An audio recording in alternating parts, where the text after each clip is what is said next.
धीरे धीरे समय व्यतीत हुआ। राम और लक्ष्मण को गुरु विश्वामित्र और शिक्षा ग्रहण कराने के लिए अपने आश्रम आजमगढ़ में ले जाते हैं। देखिए कि गुरु बनाना हमें जीवन में बहुत अति आवश्यक होता है। बिना गुरु के परिचित हमारा कल्याण नहीं होता है। कि बिन गुरु भवनिधि तरह न कोई, चाहे बिरंच शंकर सम होई। बिना गुरु के कल्याण नहीं होता है। राम और लक्ष्मण दोनों भाई वहां से गुरु के साथ चले जाते हैं। धीरे धीरे समय व्यतीत होता जाता है। अब देखते हैं इधर कि भगवान राम का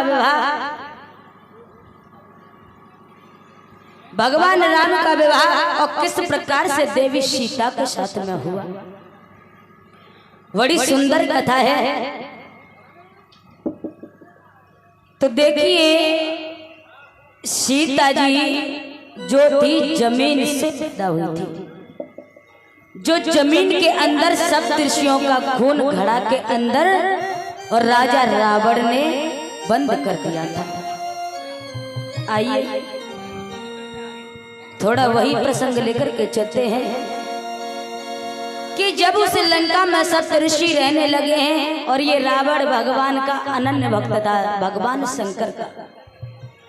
तो देखिए पार्वती ने कहा कि हे भगवान, सब देवताओं के पास में कंचन की महल है, स्वर्ग जैसे सुंदर महल है, लेकिन आप तो इसी कैलाश पर्वत पर झोंपड़ी में समय बिता रहे हो।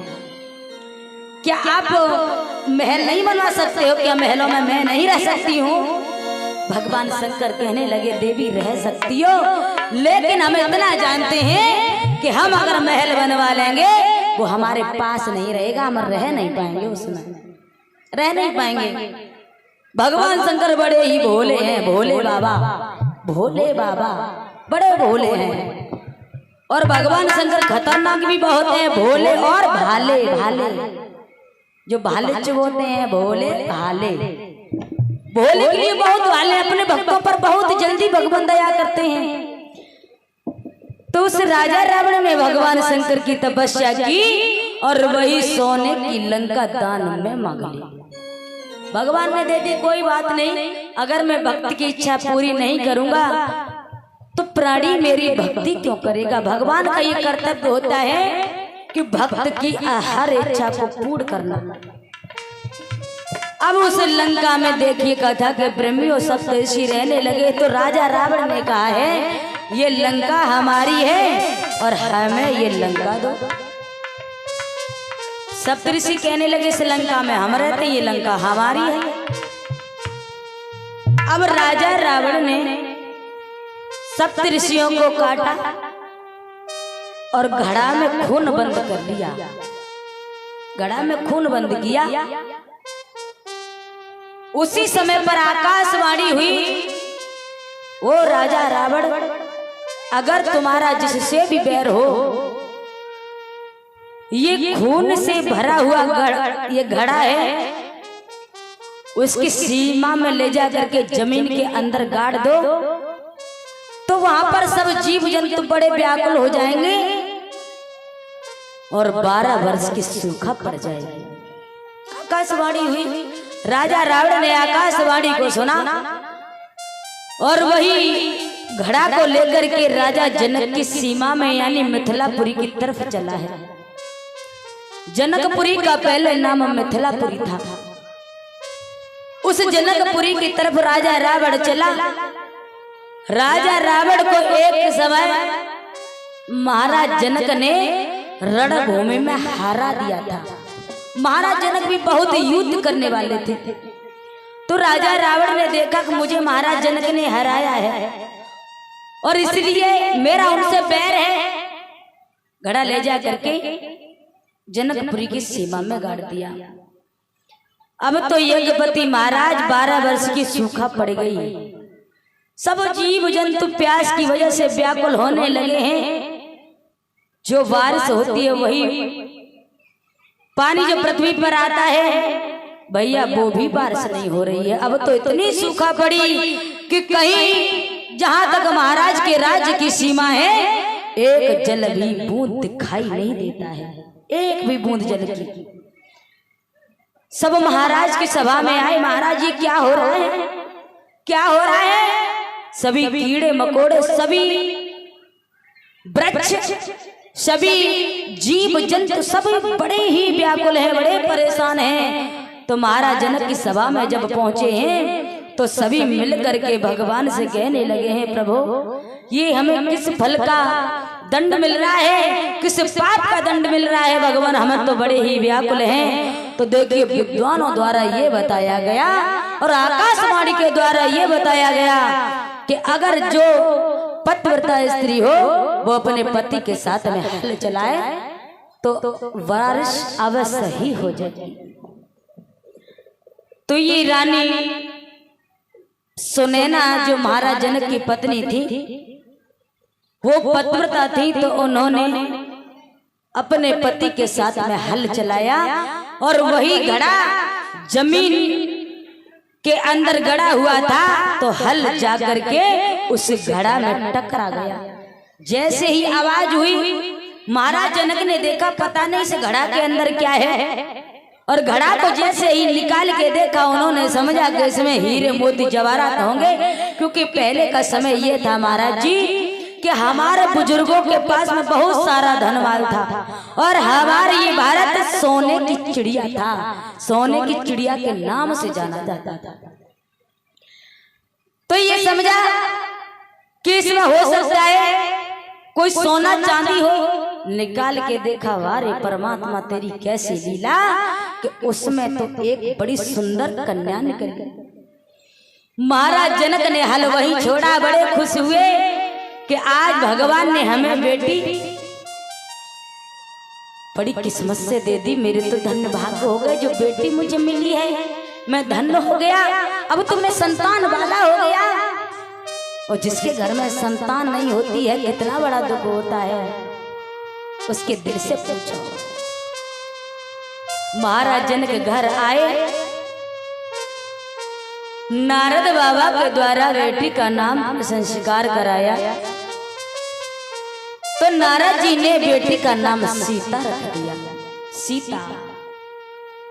और जवाब दिया, हे राजन ये तुम्हारी बेटी बड़े शुभ लक्षणों वाली है और ये कोई साधारण बेटी नहीं है, ये तो देवी का अवतार है। धीरे धीरे समय व्यतीत हुआ। एक दिन सीता जी झाड़ू लगा रही थी, महाराज जनक देख रहे हैं, तो सीता ने क्या किया उस दृश्य को महाराज जनक ने देखा कि श्री जनकी दुलारी सीता ने और बचपन में कौतुकी दिखला।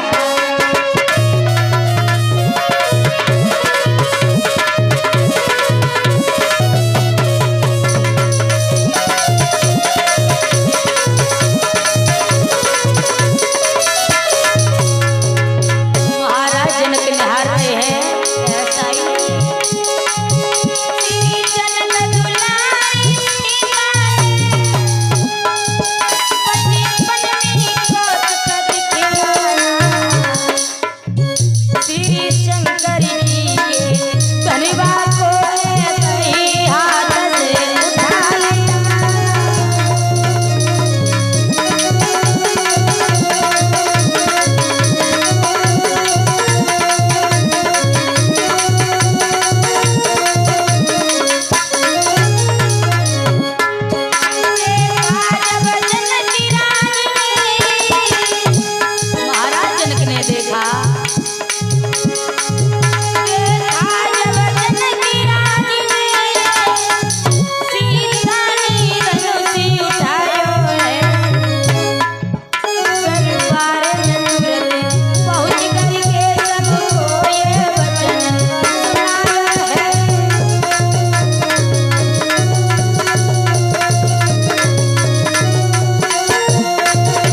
देखा कि जब सीता जी झाड़ू लगा रही हैं, सीता जी ने झाड़ू लगाते समय वो धनुष उठाया एक तरफ रख दिया। महाराज जनक ने दृश्य निहारा और मन ही मन विचार करते हैं, मुझे लगता है ये मेरे घर में कोई साधारण बेटी नहीं है, ये तो कोई देवी है। अब इसमें शंका वाली ये बात है कि जब कोई भी बेटी झाड़ू लगाएगी, देखिए रामायण के अंदर परीक्षित महाराज हर चौपाई पर शंका है। रामायण हमारी एक ऐसी लेखनी है कि इसके अंदर गोस्वामी तुलसीदास बाबा ने लिखा तो हर चौपाई पर शंका है और एक एक चौपाई के कई कई अर्थ होते हैं। तो जब सीता जी यानी जब बेटी झाड़ू लगाएगी, किसी भी बेटी को ले लो, तो बेटी या घर में झाड़ू लगाएगी या फिर घेर में झाड़ू लगाएगी। वो धनुष तो रणभूमि में रखा हुआ था, लेकिन हमारे लिखने वालों ने ये लिखा कि सीता जी ने झाड़ू लगाया, धनुष उठाया, एक तरफ उठा के रख दिया। पर भैया हमने जो लिखा हुआ देखा है, हम उसी को आपके सामने विख्यात कर रहे हैं, उसका वखान कर रहे हैं। हम तो उस चीज को नहीं देख रहे थे, क्योंकि उस समय पर तो हम थे भी नहीं ना आप थे। अगर विश्वास है तो सब कुछ ठीक है, और अगर विश्वास नहीं है तो सब अंधभक्ति है। मानो तो भगवान है और ना मानो तो पत्थर है। और वो धनुष वहां पर कौन लाया था? वो धनुष किसका बना हुआ था? जो कि महाराज जनक ने बेटी के उठाते हुए महाराज जनक ने ये विचार किया, मैं तो घर में ये कोई देवी का अवतार है, ये कोई साधारण बिटिया नहीं है। तो महाराज जनक इस बात को सोच करके दरबार में पहुंचे और उन्होंने जा करके सारे दरबार में आवाज लगा दी कि मेरे घर में ये कोई बेटी नहीं है और ये कोई देवी का अवतार है। इसलिए मैं ये प्रण करता हूँ कि मैं अपनी बेटी का विवाह ऐसे बलवान वीर के साथ में करूंगा कि जो इस धनुष का खंडन कर दे, जो धनुष को तोड़ेगा। महाराज ने पत्र लिखवाए और जगह जगह 10,000 राजाओं के लिए भिजवा दिए। उस धनुष को वहां पर रणभूमि में कौन लेकर के आया था? रणभूमि में धनुष राजा रावण लेकर के आया था। राजा रावण ने भगवान शंकर की सेवा की।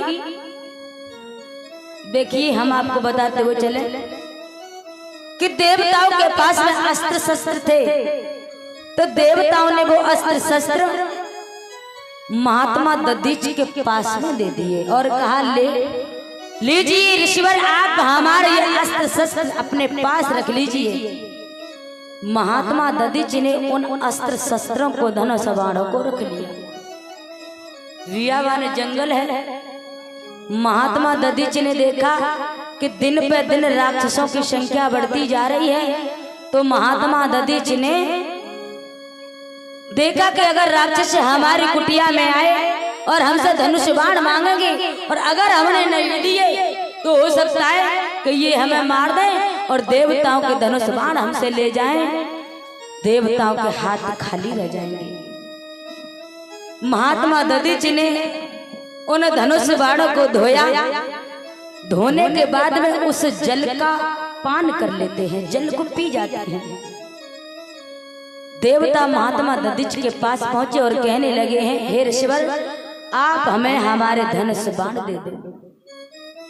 तो महात्मा दधीचि कहने लगे हैं, देखिए प्रभु, आपके धनुष बाण है, देवता हमारे पास में है, लेकिन इनके अंदर कोई कैसी भी शक्ति नहीं है, ये शक्तिहीन है।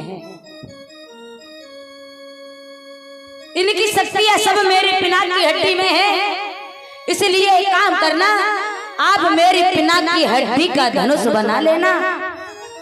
जितनी शक्तियां इनके अंदर थी उतनी शक्तियां मेरी पिनाक की हड्डी में है। तो महात्मा दधीचि की पिनाक की हड्डी का वो धनुष बनाया गया। तो देवताओं ने विचार किया कि हम तो सब देव हैं, देवता हैं, हम ये धनुष बाण किसको दें। तो अंत में फैसला हुआ, जब अंत में फैसला हुआ, देवता विचार करते हैं हम तो देव हैं, लेकिन ये भोले बाबा देवों के देव महादेव हैं, इनको ही हम धनुष बाण दे दें। तो महादेव को वो धनुष बाण दे दिए गए। साउंड वाले भैया आवाज बढ़ा वाले किसी, और टेबल डाला। उसी समय में आज महादेव को वो धनुष बाण दे दिया। अब तो भगवान शंकर की पूजा और उस राजा रावण ने की। भगवान शंकर प्रसन्न हुए और कहने लगे, हे भक्त आप हमसे कुछ मांगो। तो राजा रावण कहने लगा, है भगवान अगर आप हमें देना चाहते हो तो मुझे कुछ नहीं चाहिए, मुझे आप ये धनुष बाण दे दीजिए। तो भगवान शंकर कहने लगे हैं कि आपने हमसे धनुष बाण मांगा, चलो ठीक है, ये जो मेरे पास में धनुष बाण है ये तो किसी देवताओं के पास भी नहीं है, लेकिन हम तुम्हारी इच्छा को पूर्ण तो करेंगे। धनुष बाणों को दिया और एक बात कही है, हे रावण अगर जब तक ये धनुष तुम्हारे कंधा पर रहेगा एक पुष्प के समान हल्का रहेगा, इसमें वजन मालूम नहीं पड़ेगा, और जिस समय इसे तुमने पृथ्वी पर रख दिया तो तुम उसे उठा नहीं पाओगे। तो राजा रावण ने वो धनुष बाण लिया। अब तो बड़े अहंकार में चला, और अहंकार ध्यान रखना महाराज परीक्षित, भगवान का भोजन होता है। जो प्राणी घमंड में आता है भगवान उसे बहुत जल्दी खा जाते हैं, उसका घमंड जल्दी चूर चूर कर देते हैं।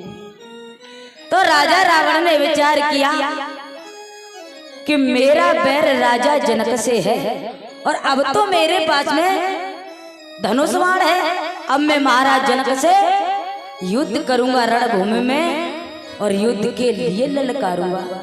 पहुंच गया, और जाते ही जाते सूर्यास्त हो गए।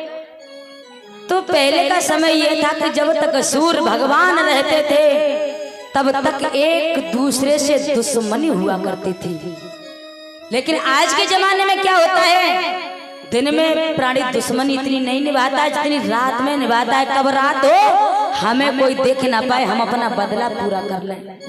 पहले का समय ये नहीं था कि छिप करके वार नहीं करते थे, सूरवीर थे सामने से वार किया करते थे।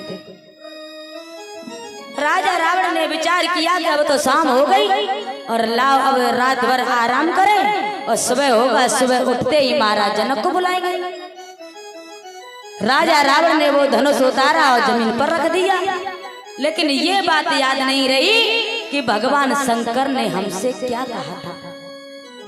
सुबह हुआ, स्नान ध्यान से निवृत्त होकर के धनुष को उठाना चाहा भैया, उठने की तो बहुत बड़ी बात, राजा रावण से वो धनुष हिला भी नहीं।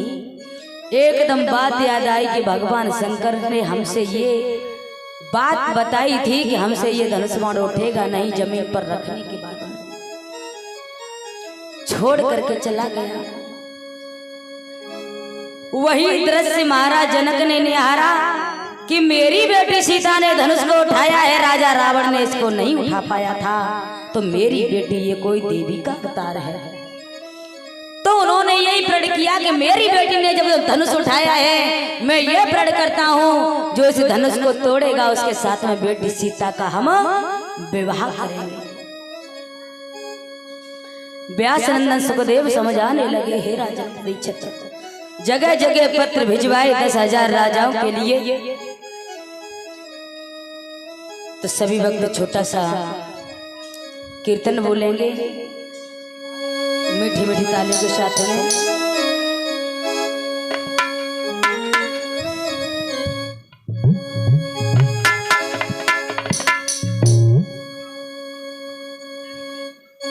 मति करे श्याम तू घायल,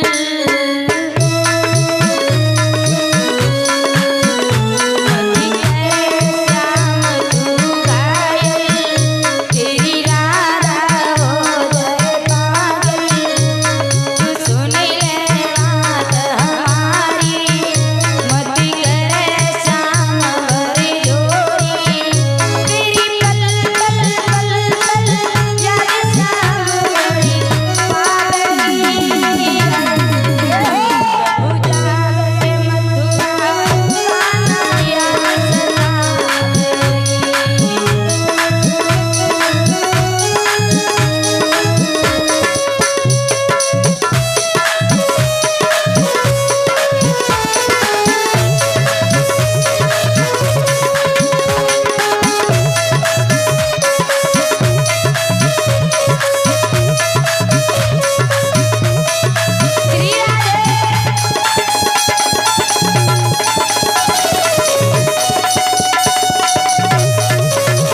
हाथ उठा लो।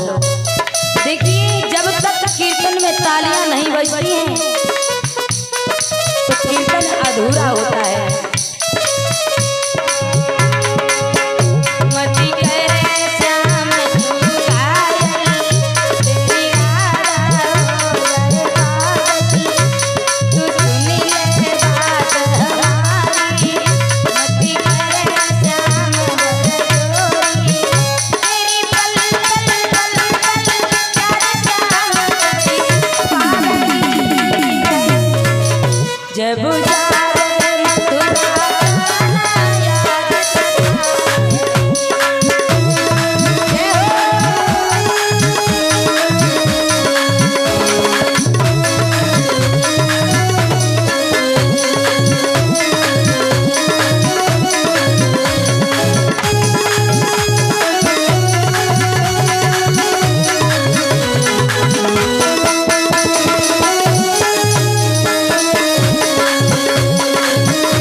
किसी ने कभी खुशी तो कभी गम होता है, कभी खुशी तो कभी गम होता है। और तालियां तो वही बजाते हैं मेरे प्यारे जिनकी दोनों बाहों में दम होता है। जिनके दम नहीं होगी वो क्या बजाएंगे तालियां। उठाइए हाथ, बजाइए तालियां।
जी पाऊं, ओ तेरी राधा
परीक्षित महाराज जी